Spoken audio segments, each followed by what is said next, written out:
भारत के दो पड़ोसी देशों की सीमा पर हमेशा घुसपैठ होती रहती है, चाहे वह चीन हो या फिर पाकिस्तान। इन दोनों देशों के साथ भारत का बॉर्डर इतना ज्यादा अधिक लंबा है। इन्हीं इलाकों में छोटे छोटे गांव भी है जहां लोग काफी समय से रहते आ रहे हैं। घुसपैठ हर रोज का ही विवाद है और हर दिन फायरिंग जैसी घटना सुनने में आती रहती है। एक बार यह जानने का दिल करता है कि आखिर एलओसी के नजदीक गांव की परिस्थितियां कैसी है और कितना कठिन है इन इलाकों में जीवन व्यतीत करना। इसलिए आज की इस वीडियो में बॉर्डर के नजदीक कुछ गांवों की कहानियां आपको बताएंगे, जिनको देखने के बाद आप खुद सोच कर देखिए कितना कठिन है इन गांवों में रहना। नंबर 1 पर बात करते हैं। पंजाब के तरन तारण में भारत पाकिस्तान की बॉर्डर पर महज 200 मीटर दूर स्थित है, जिसका नाम है कलर्स। आपको यह जानकर आश्चर्य होगा कि जिस तरह हम अपने घर में सामान को इकट्ठा करके किसी अलमारी में रखते हैं, वैसा इस गांव में नहीं है।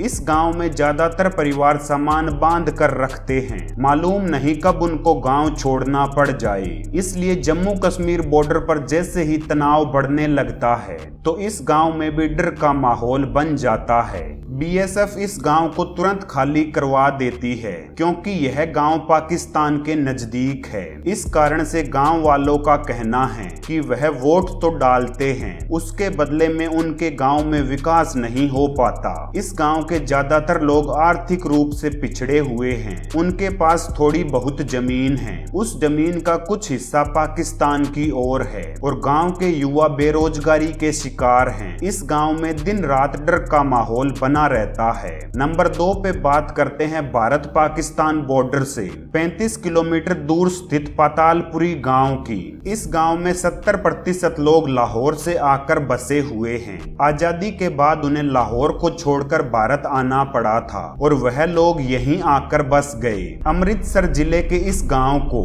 नजदीक के लोग पाकिस्तानी कहते हैं और यह बात पातालपुरी गांव के लोगों को सही नहीं लगती।